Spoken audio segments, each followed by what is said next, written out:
ये कहानी है दैत्य दंभिकासुर और महान राजा विक्रमादित्य की। दंभिकासुर एक ऐसा दैत्य था जो जवान और सुंदर औरतों को अपनी गुफा में उठा ले जाता, उनके साथ खेलता। जब उसका उनसे मन भर जाता तो वो उनकी जीवन लीला समाप्त कर देता। वो जिस भी राज्य में जाता त्राही त्राही मचा देता। कोई भी राजा या अन्य शूरवीर योद्धा उसका कुछ नहीं बिगाड़ पाते, क्योंकि दैत्य दंभिकासुर को देवताओं से वरदान प्राप्त था कि उसे बल से नहीं बल्कि बुद्धि से मारा जा सकता है। जो कोई भी उसे बल से मारने का प्रयास करेगा वो पत्थर का हो जाएगा। दंभिकासुर की मौत का रहस्य छुपा था उसकी 7 गुत्थियों में, यानी उसके 7 सवालों में। पर उसके साथ युद्ध करने वाले किसी भी राजा या शूरवीर को ये रहस्य मालूम नहीं था। इसलिए जब भी कोई उसके पाप कृत्य से दुखी हो उसके पास जाकर उस पर हमला करता तो देवताओं के वरदान स्वरूप वो पत्थर का हो जाता। हर तरफ दंभिकासुर का कहर मचा हुआ था। पत्थर का हो जाने के भय से कोई भी उसे रोकने का प्रयास नहीं करता। पर कहते हैं ना, जब पाप का घड़ा भर जाता है तो उसके भी फूटने का समय आ ही जाता है। हर जगह अपनी मनमानी कर एक दिन दैत्य दंभिकासुर ने उज्जैन नगरी की तरफ रुख किया। उज्जैन नगरी के ऊपर उस समय महान राजा विक्रमादित्य का शासन था। महाराज विक्रमादित्य न केवल बलशाली थे बल्कि वे बहुत बुद्धिमान भी थे। उन्हें हर प्रकार के कौशल में महारत हासिल थी। उन्हीं दिनों में विक्रमादित्य की नगरी उज्जैन में एक धनी साहूकार रहता था। साहूकार के 2 लड़के थे। बड़े का नाम महेंद्र था और छोटे का लखन। बड़े लड़के का विवाह तो साहूकार ने कर दिया था, पर छोटे बेटे का विवाह करने से पहले ही वो ईश्वर को प्यारे हो गए। पिता के गुजर जाने के बाद कामकाज और व्यापार संभालने की सारी जिम्मेवारी दोनों भाइयों पर आ गई। दोनों भाई दिल लगाकर कारोबार संभालने में लग गए। दोनों भाई जब काम कर शाम को घर आते तो दरवाजे पर खड़ी महेंद्र की पत्नी अपने पति को दाएं हाथ से लोटा भरकर पानी देती और बाएं हाथ से अपने देवर लखन को। एक दिन लखन ने सोचा, भाभी हर रोज मुझे बाएं हाथ से पानी पीने को देती है, आज मैं उनके दाएं हाथ से पानी पीऊंगा। शाम को जब दोनों भाई काम से लौटे तो लखन अपनी भाभी के बाएं हाथ से पानी पीने के लिए अपने खड़े होने के स्थान को बदलकर अपने बड़े भाई महेंद्र की जगह पर खड़ा हो गया और बड़ा भाई महेंद्र उसकी जगह पर खड़ा हो गया। लखन की भाभी जब उनको पानी देने के लिए आई तो उसने एक हाथ को दूसरे हाथ के ऊपर से करते हुए दाएं हाथ का लोटा अपने पति को दे दिया और बाएं हाथ में पकड़ा हुआ लोटा लखन को दे दिया। ये देख, लखन बोला, भाभी आज मैंने भैया के स्थान पर खड़ा होकर सीधे हाथ से दिया हुआ पानी पीना चाहा, परंतु आपने अपने हाथों को बदलते हुए मुझे बाएं हाथ से ही पानी दिया। आप मुझे बताएं, आपने ऐसा क्यों किया? लखन की बात सुनकर उसकी भाभी ने उत्तर दिया, अगर तुम्हें सीधे हाथ का दिया हुआ पानी ही पीना है तो तुम भी अपने लिए सीधे हाथ से पानी पिलाने वाली ले आओ। भाभी की कही हुई बात लखन को चुभ गई। वह बिना पानी पिए ही भाभी से कहने लगा, ये लो तुम अपना पानी का लोटा और मैं यहाँ से जा रहा हूँ, और अब मैं तभी वापस आऊंगा जब मुझे सीधे हाथ से पानी देने वाली मिल जाएगी, वरना अपनी शक्ल नहीं दिखाऊंगा। इतना कहकर वो तुरंत मुड़ा और चल पड़ा। ये देख उसके बड़े भाई महेंद्र ने उसे रोकने की बहुत कोशिश की, पर वो नहीं माना और बोला, नहीं भैया, अब तो तभी वापस आऊंगा जब मुझे मेरे योग्य पत्नी मिल जाएगी। इतना कहकर वो घर छोड़कर चल दिया। चलते चलते वह अपने नगर से दूर कांचीपुरम शहर में पहुंच गया। कांचीपुरम का राजा चंद्रसेन एक धार्मिक विचारों वाला व्यक्ति था। उसके राज्य में चारों ओर अमन शांति का माहौल था, परंतु फिर भी राजा चंद्रसेन हमेशा दुखी रहता था। राजा के दुख का कारण था उसकी जवान बेटी चंद्रकला का स्वास्थ्य। चंद्रकला दिखने में तो अत्यंत खूबसूरत थी, पर उसे एक असाध्य रोग ने घेर रखा था, जिस कारण राजकुमारी हमेशा अचेत अवस्था में रहती थी। राजा ने बहुत सारे हकीम और वैद्य राजकुमारी को ठीक करने के लिए लगा रखे थे, लेकिन उनमें से कोई भी राजकुमारी को ठीक नहीं कर पा रहा था। ठीक कर पाना तो दूर, वे राजकुमारी चंद्रा की बीमारी तक नहीं ढूंढ पा रहे थे। राजा को हमेशा यही दुख सताए जाता कि उसकी बेटी का क्या होगा। जब सभी प्रकार के वैद्यों, हकीमों और पूजा पाठ तंत्र मंत्र से भी राजकुमारी चंद्रकला को कोई फायदा नहीं हुआ, तो राजा ने अपने राज्य में यह घोषणा करवा दी कि जो व्यक्ति मेरी बेटी को ठीक करेगा, मैं उसके साथ ही अपनी बेटी चंद्रकला का विवाह कर दूंगा और उसे अपना आधा राज्य भी दूंगा। लखन जब राज्य की राजधानी में पहुंचा तो उसने देखा कि वहां हर तरफ राजकुमारी की चर्चा हो रही थी। राज्य का हर कोई व्यक्ति राजा की घोषणा और राजकुमारी की बीमारी की बात कर रहा था। जब लखन ने एक व्यक्ति से इस बारे में पूछा तो व्यक्ति ने राजकुमारी की बीमारी से लेकर राजा की घोषणा तक का सारा किस्सा लखन को बताया। सारी बातें सुन लखन कुछ देर वहां खड़ा विचार करता रहा, फिर कुछ सोचकर वो राजमहल की तरफ चल पड़ा। एक जिंदा सांप राजा की लड़की के पेट में रहता था। सांप ने राजा की लड़की को अपने वश में किया हुआ था। जब रात होती तो वो कुछ देर के लिए राजकुमारी के मुख से बाहर निकलकर जंगल की तरफ चला जाता और सुबह होने से पहले ही वो फिर से उसके अंदर चला जाता। राजकुमारी इस बात से बिल्कुल अनजान थी कि उसके अंदर एक सांप ने डेरा डाला हुआ है। अनजाने में वो पूरी तरह से उस नाग के वश में थी। राजमहल में किसी को भी इस बात की भनक तक नहीं थी कि राजकुमारी के अंदर एक 7 फुट का सांप रहता है। सभी यही समझते कि पता नहीं राजकुमारी को क्या बीमारी लग गई जिसके कारण वो हमेशा अचेत रहती है। बड़े से बड़े वैद्य और हकीम भी इस बात का पता नहीं लगा पाए। लखन जब राजमहल के अंदर गया तो उसने देखा कि वहाँ पर बहुत सारे वैद्य और हकीम राजकुमारी को ठीक करने के लिए लगे हुए हैं। एक कोने में खड़े होकर चुपचाप लखन ये सारा माजरा देखने लगा। जब शाम का समय हुआ तो सभी हकीम और वैद्य धीरे धीरे करके वहाँ से चले गए। तब लखन राजा के मंत्री के पास गया और बोला, मंत्री महोदय, सभी अपना प्रयास कर चुके हैं, अब एक मौका मुझे भी दिया जाए। लखन की बात सुन मंत्री उसे अपने साथ ले राजा के पास जाता है और लखन का प्रस्ताव राजा के सामने रखता है। बेचारा हर तरफ से निराश हो चुका राजा एक बार अनमने ढंग से लखन की तरफ देखता है, फिर दुखी मन से कहता है, बताओ तुम मेरी बेटी का इलाज किस प्रकार करोगे। लखन राजा को प्रणाम कर बोला, महाराज, मुझे एक रात अपनी बेटी के साथ ठहरने की इजाजत दीजिए, तभी मैं किसी नतीजे पर पहुंच सकूंगा। एक बात और महाराज, मैं बिल्कुल एकांत में राजकुमारी के साथ रहना चाहता हूँ, तभी मैं अच्छे से ध्यान लगाकर राजकुमारी जी की बीमारी का पता लगा पाऊंगा। लखन की आत्मविश्वास भरी बातों से राजा के मन में हल्की सी उम्मीद जागी। उसने लखन को रात में राजकुमारी के साथ एकांत में रुकने की इजाजत दे दी। राजा की इजाजत मिलते ही लखन राजकुमारी के कक्ष में गया और उससे कुछ दूर एकदम चुपचाप बैठकर उसे देखने लगा। जैसे ही रात के 12 बजे का समय हुआ तो अचेत अवस्था में पड़ी हुई राजकुमारी के मुंह से सांप बाहर निकला और महल के परिसर से होता हुआ जंगल की ओर चला गया। ये सब देख लखन दंग रह गया। वो बिना कुछ हरकत किए चुपचाप वहीं बैठा रहा। जब रात का आखिरी पहर खत्म होने को आया तब वो सांप वापस लौटा और राजकुमारी चंद्रकला के मुख से होता हुआ पूरा उसके अंदर समा गया। दम साधे लखन ये सारा माजरा देखता रहा। सारा माजरा देख उसे समझते देर न लगी कि राजकुमारी की सारी बीमारी की जड़ ये सांप ही है। सुबह हुई तो राजा चंद्रसेन डर और बेसब्री के मिश्रित भावों के साथ लंबे लंबे कदम रखता हुआ अपने मंत्री के साथ राजकुमारी के कमरे में आया और बेसब्री से उसने लखन से पूछा, बताओ लड़के, तुम किस नतीजे पर पहुंचे? क्या मेरी बेटी ठीक हो जाएगी? लखन बोला, महाराज, मुझे राजकुमारी की बीमारी का पता चल गया है और ईश्वर ने चाहा तो वो जरूर ठीक हो जाएगी। आप मुझे एक रात का समय और दीजिए और मेरे लिए एक तलवार, एक मिट्टी से भरी हुई बड़ी सी बाल्टी का इंतजाम कर दीजिए। लखन की बात सुन राजा को बहुत सुकून मिला। उसने मंत्री को लखन के द्वारा मांगा गया सारा सामान उसे देने का निर्देश दिया। अब सभी को इंतजार था तो बस रात का। राजकुमारी को सांप के चंगुल से मुक्त कराने के लिए लखन रात्रि के आने का बेसब्री से इंतजार कर रहा था। पूरी तैयारी के साथ हाथ में धार धार तलवार लिए लखन राजकुमारी की ओर निगाहें गढ़ाकर उससे कुछ दूरी पर बैठ गया। जैसे ही राजमहल के घड़े ने रात्रि के 12 बजे का घंटा बजाया, वैसे ही फुंफकारता हुआ सांप राजकुमारी के मुख से निकला तो उसके इंतजार में बैठे लखन ने अपनी धार धार तलवार से उस पर तेजी से ऐसा वार किया कि तुरंत सांप 2 टुकड़ों में जमीन पर बिखर गया। लखन ने सांप के दोनों टुकड़ों को उठाकर रेत से भरी बाल्टी के अंदर दबा दिया और सुबह होने से पहले ही बाल्टी समेत मृत सर्प को जंगल में ले जाकर उसे आग के हवाले कर दिया और वापस राजमहल लौट आया। तब तक सुबह होने का समय भी करीब हो चला था। राजमहल जब लखन ने राजकुमारी चंद्रकला को जगाया तो हमेशा अचेत अवस्था में रहने वाली राजकन्या तुरंत उठकर बैठ गई, क्योंकि अब उसके अंदर से वो सर्प निकल चुका था तो उसका प्रभाव भी खत्म हो चुका था। राजकुमारी उठते ही हैरान थी। उसे ऐसा लग रहा था जैसे पता नहीं वो कितने सालों से नींद में थी। जब लखन ने राजकुमारी से उसके स्वास्थ्य के बारे में पूछा तो अचंभित राजकुमारी ने अपने आप को बिल्कुल ठीक बताया। तब तक सुबह भी हो चुकी थी। उधर राजा भी पूरी रात सोया नहीं था। उसे बस इंतजार था तो सुबह का। जैसे ही सुबह हुई राजा बेसब्री से भागा भागा राजकुमारी के कक्ष में आया। जब उसने बिल्कुल सही सलामत अपनी बेटी को बैठे और बात करते पाया तो उसकी खुशी का ठिकाना ना रहा। आंखों में अश्रु लिए राजा ने तुरंत अपनी लाडली बेटी को गले लगा लिया। भरे हृदय से राजा ने हाथ जोड़कर लखन का शुक्रिया अदा किया और अपनी शर्त के अनुसार राजकुमारी चंद्रकला का विवाह लखन के साथ कर दिया। जब राजा ने लखन को अपना आधा राज्यपाट देना चाहा तो लखन ने राज्य लेने से साफ मना कर दिया। ऐसा स्वाभिमानी दामाद पाकर राजा चंद्रसेन खुशी से फूला नहीं समाया। उसने खुशी खुशी बहुत सारा धन देकर अपनी बेटी चंद्रकला को लखन के साथ विदा कर दिया। जब राजकुमारी चंद्रकला को ले लखन अपने राज्य उज्जैन नगरी पहुंचा तो उसकी भाभी समेत पूरे परिवार ने उन दोनों का हार्दिक स्वागत किया। लखन खुशी खुशी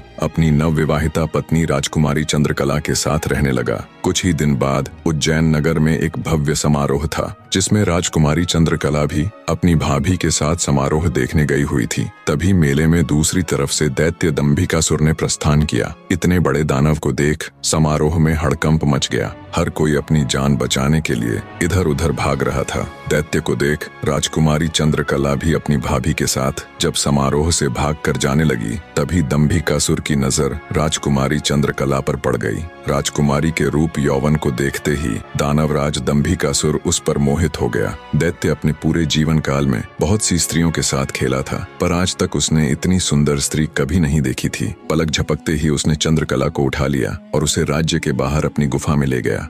राजकुमारी चंद्रकला का रो रो कर बुरा हाल था। उस बेचारी की तो किस्मत ही खोटी थी। कितने सालों तक वो उस नाग के चंगुल में फंसी रही। कुछ ही दिन पहले नाग से आजाद हुई थी। सोचा अब जिंदगी अच्छे से गुजरेगी, पर अब दैत्य दंभिकासुर ने उसे अपनी गुफा में ला पटका। ना तो उसके आंसू रुकने का नाम ले रहे थे और ना वो किस्मत को कोसने से। उसकी मनमोहक सुंदरता से अभिभूत दैत्य ने उसके साथ किसी प्रकार का बल प्रयोग नहीं किया। वह उस अद्भुत नारी को जबरदस्ती नहीं बल्कि उसकी सहमति से प्राप्त करना चाहता था। दंभिकासुर ने राजकुमारी से कहा, या तो तू अपनी मर्जी से मेरे साथ रहने के लिए सहमत हो जा, अन्यथा आजीवन तू ऐसे ही मेरी कैद में सड़ती रहेगी। दैत्य की बात सुन राजकुमारी चंद्रकला गुस्से से रोती हुई बोली, मैं तुम्हारे साथ रहने से पहले मरना पसंद करूंगी और अगर तुम ये सोचते हो कि तुम मुझे यहाँ उठा लाए तो मैं तुम्हारी हो गई तो ये तुम्हारी सबसे बड़ी भूल है। मेरा पति मुझे ढूंढते हुए यहाँ जरूर आएगा और वो तुझे छोड़ेगा नहीं।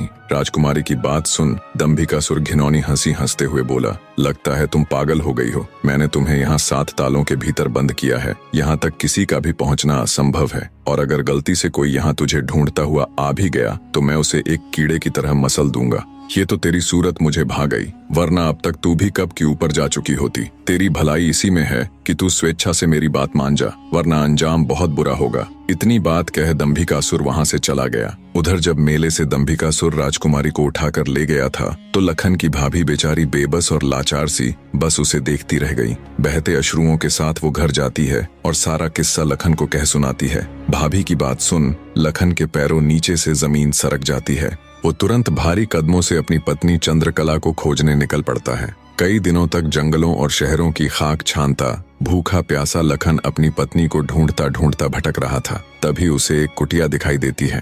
थका हारा लखन जब कुटिया के अंदर जाता है तो उसे अंदर एक साधु बाबा दिखाई देते हैं। लखन उनको प्रणाम कर वहीं बैठ जाता है। लखन की हालत देख महात्मा जी ने पहले उसे अच्छे से जलपान कराया और फिर बोले, बेटा तुम कौन हो और यहाँ जंगलों में क्यों भटक रहे हो। तब लखन महात्मा जी को अपनी सारी व्यथा कह सुनाता है। लखन की सारी दास्तान सुन महात्मा जी बोले, बेटा तुम जिस राक्षस की बात कर रहे हो उसका नाम दैत्य दंभिकासुर है। वो जहाँ भी जाता है तबाही मचा देता है। आज तक उसे कोई भी परास्त नहीं कर पाया। जिसने भी उससे मुकाबला करने की कोशिश की वो पत्थर का बन गया। इसलिए मेरी सलाह मानो और वापस अपने घर लौट जाओ, इसी में तुम्हारी भलाई है। उसके पीछे जाकर क्यों अपने प्राण गंवाते हो। साधु की बात सुन क्षण भर के लिए लखन सन्न रह जाता है। थोड़ी देर बाद धड़कते दिल के साथ उठकर वो महात्मा जी के चरण पकड़ लेता है। उसकी आंखों में डर और साहस के मिश्रित भाव थे। अपनी पत्नी को याद कर लखन ने आंखों में आंसू भरकर कहा, नहीं महाराज, मैं ऐसा कदापि नहीं कर सकता। मेरी पत्नी उस दैत्य के चंगुल में है और उसे छुड़ाने के लिए मैं कुछ भी कर सकता हूँ। हे साधु बाबा, अब आप ही मेरी आखिरी उम्मीद हैं। घर तो मैं नहीं जाऊंगा, चाहे मेरे प्राण ही क्यों न चले जाएं। लखन की बात सुन साधु महाराज ने गहरी सांस ली और कुछ पल सोचने के बाद कहा, देख लो बेटा, मैं एक बार फिर कह रहा हूँ, उस दैत्य के सामने तुम्हारे बचने की संभावना बहुत कम है। लखन बोला, महाराज मुझे मेरे प्राणों की जरा सी भी फिक्र नहीं है, आप तो बस मुझे उस तक पहुंचने का मार्ग बताए कृपया। लखन के दृढ़ निश्चय को देख महात्मा जी ने फैसला किया कि वे उसकी मदद करेंगे। गहरी सांस लेते हुए वे बोले, तो सुनो बेटा, दैत्य दंभिकासुर कोई साधारण राक्षस नहीं है। उसने सालों तपस्या करके देवताओं को प्रसन्न कर उनसे वरदान प्राप्त किया है कि जो कोई भी प्राणी उस पर हमला करेगा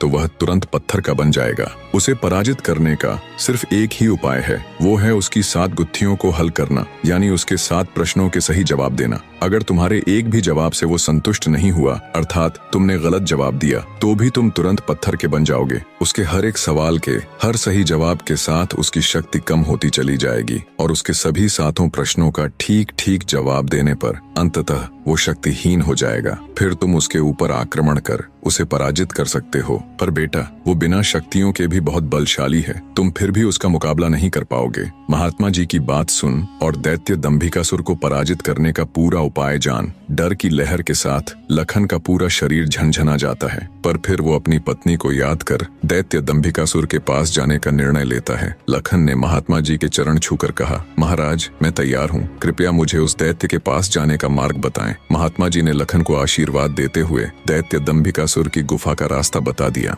दृढ़ निश्चय कर एक अदम्य जोश के साथ लखन दंभिकासुर की गुफा की ओर चल पड़ता है। कुछ देर तक कठिन यात्रा करने के बाद लखन उस भयानक गुफा के द्वार पर पहुंच जाता है। वह अपनी तलवार निकालकर गर्जना करता है, दंभिकासुर बाहर आ और मेरा सामना कर। लखन की ललकार सुनकर दंभिकासुर गुफा से बाहर आता है और क्रोध में दहाड़ता है, कौन मूर्ख है जो मेरी शांति को भंग कर रहा है। भारी भरकम विशालकाय दानव को देख लखन के पूरे शरीर में सिरहन दौड़ गई। हिम्मत जुटाते हुए लखन बोला, हे दुष्ट राक्षस, मैं उस स्त्री का पति हूँ जिसे तू बलपूर्वक उठाकर लाया है। पूछ तेरे वो 7 सवाल, मैं जवाब देने के लिए तैयार हूँ। सवालों की बात सुन दंभिकासुर चौंक गया, फिर कुछ सोचकर बोला, ओ तो तू उस धूर्त साधु से मिलकर आया है, उसी ने तुझे मेरे रहस्य का पता बताया है। पर अब क्या फायदा, मैं तेरी फूल सी पत्नी को तो कच्चा ही निगल गया हूँ। क्या स्वादिष्ट मांस था उसका। दैत्य दंभिकासुर का इतना कहना था कि लखन अपना आपा खो बैठा और आगे बढ़कर पूरी ताकत के साथ तलवार से दैत्य पर वार किया। लेकिन जैसे ही उसकी तलवार दैत्य को छूती है, देवताओं के वरदान के कारण वो भी तुरंत पत्थर का बन जाता है। दैत्य दंभिकासुर छल कपट से झूठ बोलकर पत्थर का बना देता है। लखन के पत्थर का बनते ही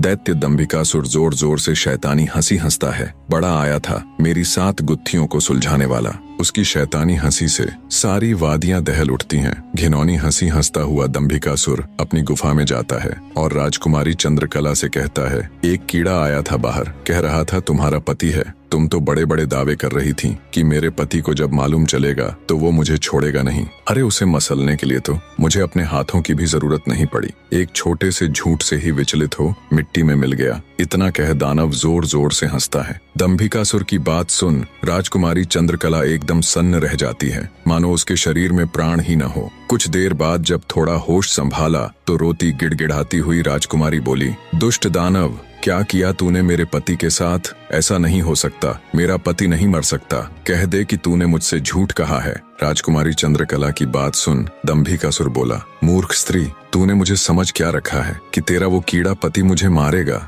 अरे पागल औरत, मैं अमर हूँ, मेरा कोई कुछ नहीं बिगाड़ सकता। मुझे देवताओं से वरदान मिला है। इतना कह दंभिकासुर राजकुमारी के बिल्कुल पास जाकर बोला, अब तो तेरा पति भी नहीं रहा, अब तो मेरी बात मान ले। दानव की बात का कोई प्रतिवचन दिए बिना बेचारी राजकुमारी बेजान सी धरती पर गिर पड़ती है। उसकी आंखों से लगातार अश्रु बह रहे थे। उधर जब अपनी पत्नी को खोजने गया लखन कई दिनों तक घर नहीं लौटा तो उसके परिवार वाले अत्यंत चिंतित थे। लखन की माँ और उसकी भाभी का तो रो रो कर बुरा हाल था। लखन का बड़ा भाई महेंद्र भी गहरी चिंता में था। अंततः कुछ भी न सूझने पर महेंद्र अपने अनुज भाई लखन को खुद ढूंढने का निश्चय कर अपनी माता व पत्नी से आज्ञा ले घर से चल पड़ता है। बड़ा भाई महेंद्र लखन की खोज में जंगल में भटकते हुए उसी साधु की कुटिया पर जा पहुंचा। उसने महात्मा जी को प्रणाम किया और थोड़ी देर सुस्ताने के लिए वहीं साधु की कुटिया के बाहर बैठ गया। महेंद्र को देख महात्मा जी ने उससे पूछा, हे वत्स, तुम इस निर्जन जंगल में क्यों भटक रहे हो। तो महेंद्र ने शुरू से अंत तक सारा वृत्तांत महात्मा जी को सुनाया।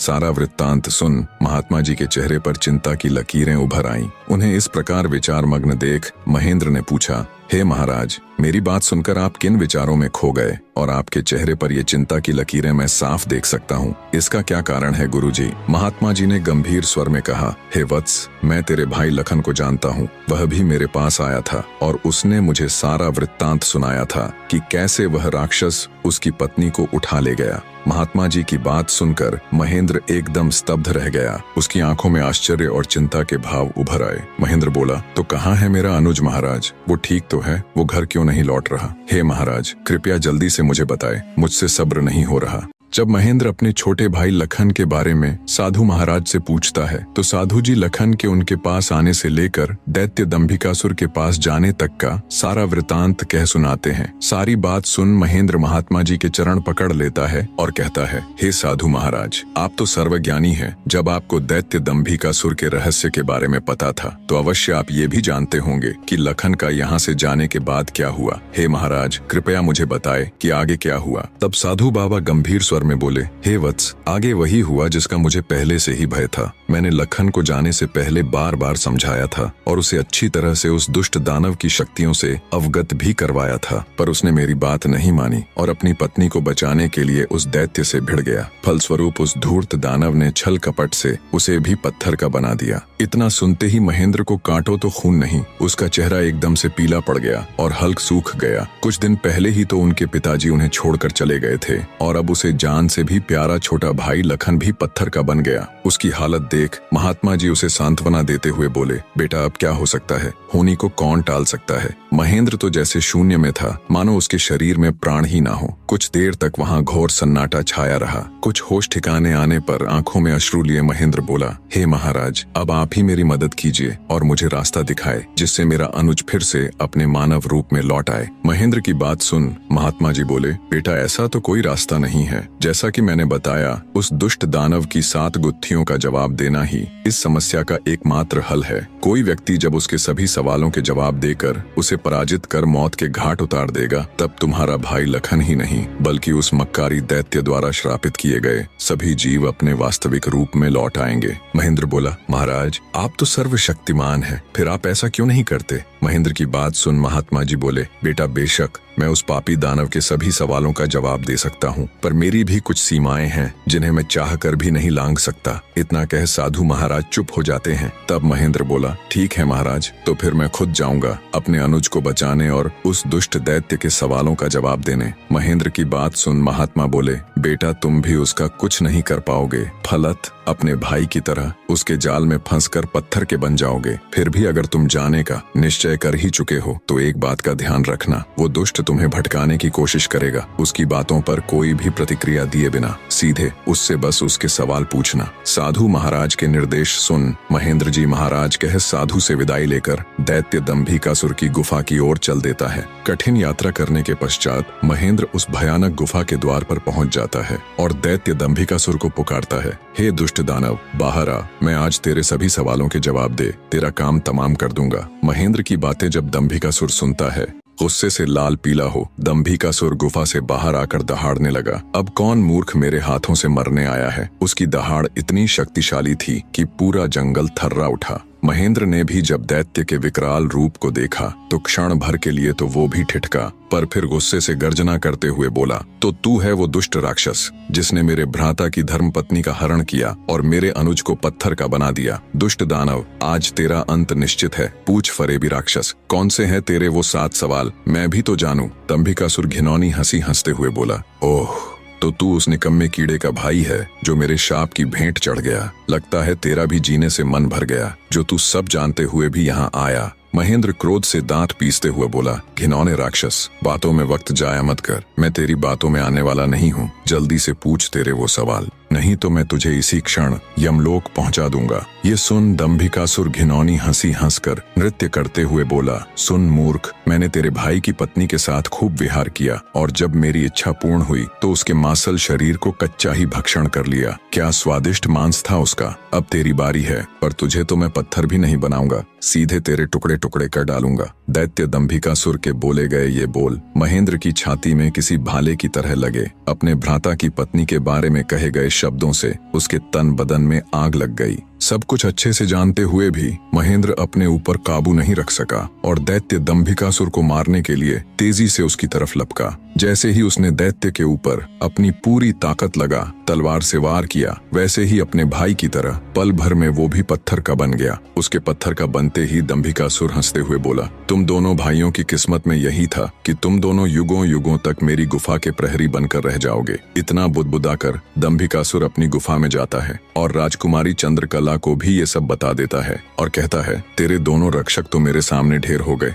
अब तू किसकी आस लगाए बैठी है, मूर्ख स्त्री। राजकुमारी चंद्रकला के रो रोकर आंसू सूख चुके थे, अब बचा था तो केवल क्रोध और ज्वाला। जलती हुई आंखों के साथ गुस्से में दहाड़ती हुई राजकुमारी बोली, दुष्ट राक्षस, तू क्यों इतना खुश हो रहा है? मुझे तेरा अंत साफ नजर आ रहा है, देख मेरी आंखों में। राजकुमारी चंद्रकला के तेवर देख और उसकी बात सुन दंभिकासुर विचलित सा हो जाता है और बिना कुछ कहे ही वहां से चला जाता है। उधर लखन महेंद्र के घर में तो लखन के न आने से पहले ही मातम पसरा हुआ था। ऊपर से अब महेंद्र भी वापस नहीं लौटा तो उसकी पत्नी और माँ का बुरा हाल था। अंततः महेंद्र की पत्नी अपनी सासू माँ से कहती है, माँ जी, आखिर कब तक हम ऐसे ही रोते बिलखते उनका इंतजार करते रहेंगे? बहू की बात सुन बुढ़िया माँ बोल पड़ी, तो और बेटी हम कर भी क्या सकते हैं इसके सिवाय? महेंद्र की पत्नी बोली, हम अपने राजा के पास जाकर उनको ये सब बताएंगे, वो अवश्य हमारी मदद करेंगे। बहू की बात बूढ़ी माँ को उचित लगी। दोनों तुरंत राजा विक्रमादित्य के पास चल पड़ती हैं। कहानी का अगला अध्याय भी बहुत जल्दी आने वाला है, बने रहे।